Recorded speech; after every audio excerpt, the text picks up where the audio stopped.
Hi అండి. ఇప్పుడు ప్రేమ అనే కథను మీకు వినిపిస్తున్నాను. వీల్ చైర్‌లో కూర్చుని ఉన్న అన్నపూర్ణ కొడుకు ప్రకాష్ చెప్పే మాటలకు నవ్వుతోంది.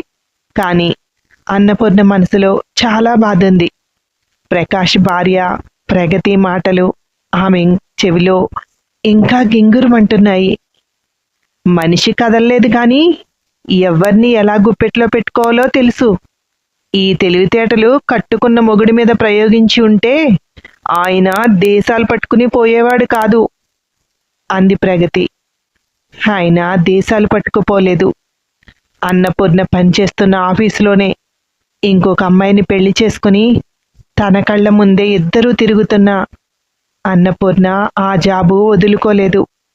ఎందుకంటే కొడుకి భవిష్యత్తుకి తనకి ఆ జాబ్ అవసరం కనుక.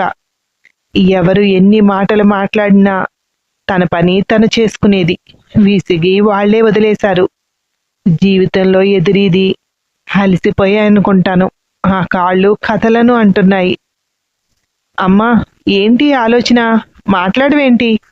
దాని మాటలు మనసులో పెట్టుకున్నావా? అదో పిచ్చిదమ్మా. నోటికి ఎంతొస్తే అంత అంటుంది. తర్వాత ఆలోచిస్తుంది. నువ్వు ఇలాంటి వాళ్ళని ఎందరిని చూసుంటావు. నువ్వొకటి మర్చిపోకు.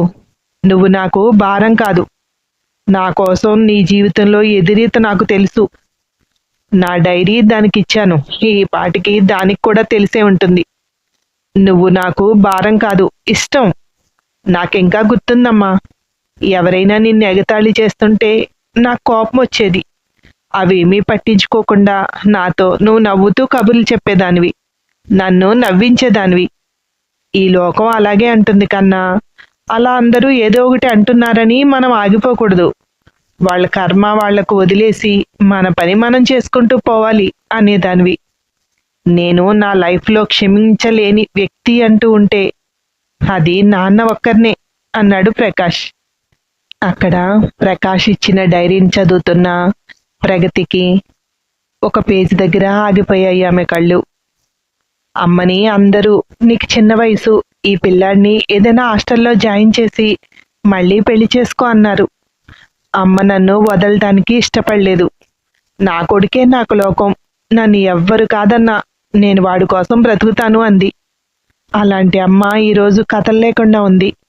నా చిన్నప్పటి నుండి అని నాకు అమ్మే చేసింది. ఇప్పుడు ఆ దేవుడు నాకు సేవ చేసే భాగ్యం ఇచ్చాడు. ఆ పేజీ చదువుతుంటే ప్రగతి కళ్ళంట నీళ్లు.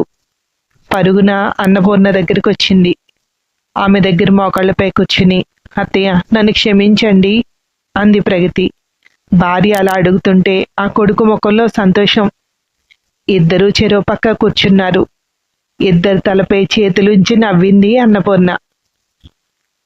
ఎవరైనా భార్య సరిగ్గా తల్లిని పట్టించుకోవట్లేదు అంటారు, కానీ తనకి తల్లి ఎంత ఇంపార్టెంటో భార్యకి అర్థమయ్యేలాగా చెప్పాలి. అటు అత్త కూడా కోడల్ని అర్థం చేసుకుంటూ ముందుకెళ్తే ఆ కుటుంబం నందనవనంలా ఉంటుంది. అమ్మ మనసు అత్తగా ఉన్న అమ్మ మనసే. నెమ్మదిగా సర్దుకుంటాయి. ముందులో గొడవలు వచ్చాయని వాటినే పెంచుకుంటూ వెళ్ళిపోకూడదు కదా.